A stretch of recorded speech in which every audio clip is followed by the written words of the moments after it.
doa adalah persekutuan intim di antara orang percaya dengan Tuhan. Dari firman Tuhan kita melihat bahwasanya kerap kali doa itu disampaikan dengan berbagai cara menyampaikan doa kepada Tuhan. Pertama, dengan berseru kepada Tuhan dan memanggil nama Tuhan. Jadi bukan asal berkata-kata saja. Alkitab mengatakan bahwasanya berdoa itu banyak disampaikan dengan cara menyeru nama Tuhan. Bagaimana orang berseru? Memanggil nama. Begitulah dia memanggil Tuhan. Dia berseru kepada Tuhan. Amin, saudaraku. Tanda kesungguhan hati.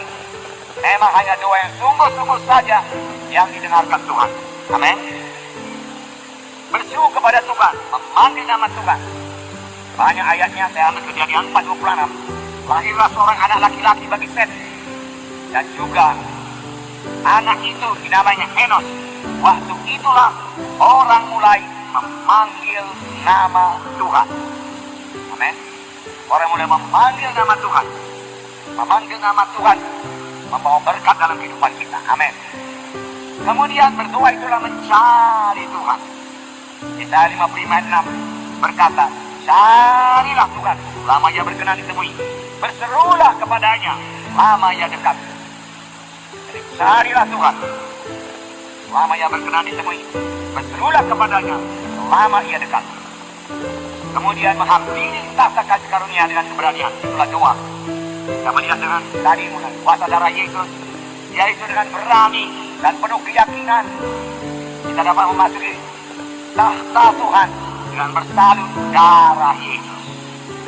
Menghampiri tahta kasih karunia Tuhan. Ayatnya Ibrani 4:16. Sebab itu marilah kita dengan penuh keberanian menghampiri tahta kasih karunia, supaya kita menerima rahmat dan menemukan kasih karunia untuk mendapat pertolongan pada waktunya. Dengan penuh keberanian menghampiri tahta kasih karunia. Itulah doa. Jadi doa saudaraku tidak bisa sampaikan asal-asalan saja dengan setengah hati, mengantuk, saudaraku. Tidak, karena doa itu memanggil nama Tuhan, berseru kepada Tuhan, mencari Tuhan, menghampiri tahta kasih karunia Tuhan dengan keberanian. Amin. Itulah dia doa. Mengapa setiap mana Tuhan perlu berdoa? Bukankah Tuhan penuh rahmat, penuh kasih, penuh kemurahan? Dan dia mau memberkati semua manusia. Mengapa kita perlu berdoa? Pertama, doa adalah perintah Tuhan. Amin. Sebab itu kita harus berdoa. Pada Tawari 16:11, carilah Tuhan dan kekuatannya, carilah wajahnya selalu. Ini adalah kalimat perintah. Carilah Tuhan, dia katakan, dan kekuatannya, carilah wajahnya selalu. Berdoalah setiap waktu dalam roh, dan berjaga-jaga dalam doamu itu dengan permohonan yang tak putus-putusnya untuk segala orang kudus. Berdoalah setiap waktu dalam roh, dan berjaga-jagalah. Berdoa setiap waktu, berjaga-jaga dalam doa. Kemudian 1 Tesalonika 5:17 berkata, tetaplah berdoa. Amin, saudara. Saudara semua kita sudah mengerti berkat berdoa, saudaraku. Itulah dia kekuatan kita, kemenangan kita dalam hidup kita sehari-hari, dalam pelayanan kita. Semua ditentukan oleh doa kita. Karena doa itulah persekutuan kita yang intim dengan Tuhan. Nah, kemudian yang kedua, mengapa kita perlu berdoa? Mengapa kita berdoa? Yang kedua, doa merupakan jalan untuk menerima berkat Tuhan. Doa merupakan jalan untuk menerima kuasa Tuhan, urapan Tuhan. Doa merupakan jalan untuk pengenapan janji-janji Tuhan. Jadi kalau tidak berdoa, tidak menerima berkat, saudaraku. Tidak berdoa, tidak menerima kuasa Tuhan, tidak menerima urapan. Tidak berdoa, tidak akan menerima pengenapan janji-janji Tuhan. Harus berdoa. Doa, saudara berdoa di pagi hari, maka sepanjang hari itu, saudara lihat bagaimana Tuhan menjawab doa saudara. Haleluya. Ya, bergumul dalam doa. Ketiga, mengapa kita perlu berdoa? Karena Tuhan membatasi dirinya suruh dengan doa kita, doanya. Tuhan batasi dirinya dalam mengerjakan keselamatan manusia ini. Tuhan membatasi dirinya suruh dengan doa anak-anaknya. Kalau saudara berdoa buat jiwa-jiwa untuk diselamatkan, untuk kelompok sel saudara, saudara berdoa sungguh-sungguh dan sangat bergumul dalam doa, pergumulan saudara cukup, maka Tuhan akan memberikan jiwa-jiwa dalam kelompok sel saudara. Pasti Tuhan berikan. Tetapi kalau tidak ada pergumulan dalam doa, maka tidak akan Tuhan berikan. Ringan-ringan saja Tuhan pun melihat kerinduan hati kita. Benar-benar kita rindu jiwa-jiwa selamat. saudaraku. Atau hanya kita sebut-sebut saja sebagai bunga-bunga doa kita supaya disebut orang-orang rohani. Selamatkanlah jiwa-jiwa Tuhan kita katakan.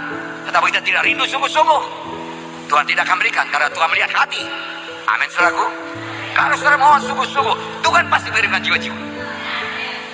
Tuhan batasi dirinya suruh dengan doa kita. Kalau kita tidak berdoa, kita akan kehilangan banyak-banyak berkat Tuhan. Matius 9:38. Karena itu mintalah kepada Tuhan yang punya tuayan, supaya mengirimkan pekerja-pekerja untuk tuayan itu. Saudaraku, adalah kehendak Tuhan untuk mengirimkan pekerja-pekerja. Tuhan mau lebih banyak pekerja-pekerja. Tetapi Tuhan berkata, mintalah penuai-penuai.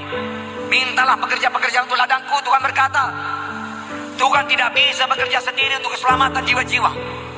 Tuhan tidak bisa bekerja sendiri untuk mengirim penuai-penuai. Harus ada yang berdoa. Dan kalau anak-anak Tuhan tidak berdoa buat penuai-penuai, kalau gereja tidak berdoa buat penuai-penuai, maka penuai-penuai tidak akan datang kepada gereja.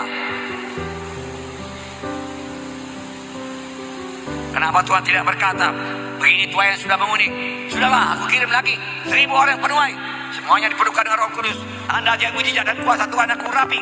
Tidak, saudaraku. Padi sudah menguning, siap sedia akan dituai. Oleh sebab itu mintalah kepada Tuhan yang punya tuayan itu, supaya memberikan penuai-penuai ladangnya. Minta. Berarti kalau kita tidak minta dengan sungguh-sungguh, tidak minta dengan aidos, tidak kenal malu, tidak kenal menyerah, maka penuai-penuai juga tidak akan datang. Ini firman Tuhan mengenai kuasa doa yang sungguh-sungguh supaya kita mengerti dan kita praktekkan. Amin saudaraku. Oke. Ada beberapa syarat supaya doa kita berhasil. Ini sudah pelajari dalam training yang singkat saja. Harus memiliki iman, percaya sungguh-sungguh bahwasanya doa kita dengarkan Tuhan dan dijawab Tuhan. Kita ekspektan pada waktu kita berdoa dan sesudah kita berdoa. Ekspektan artinya ya sangat mengharapkan, pasti jadilah. Sudah dengarkan Tuhan itu, Tuhan akan memberikan jawaban. Haleluya, haleluya. Itu ekspektan. Bukan sudah berdoa lalu hilang kepercayaan. Tak akan dengarkan Tuhan ini. Pastilah tidak dapat kalau demikian. Kita sendiri membatalkan doa kita kah dengan demikian. Sini dikatakan Markus 11:24, karena itu aku berkata kepada apa saja yang kamu minta dan doakan, percayalah bahwa kamu telah menerimanya, maka hal itu akan diberikan kepadamu. Percayalah, berimanlah. Haleluya.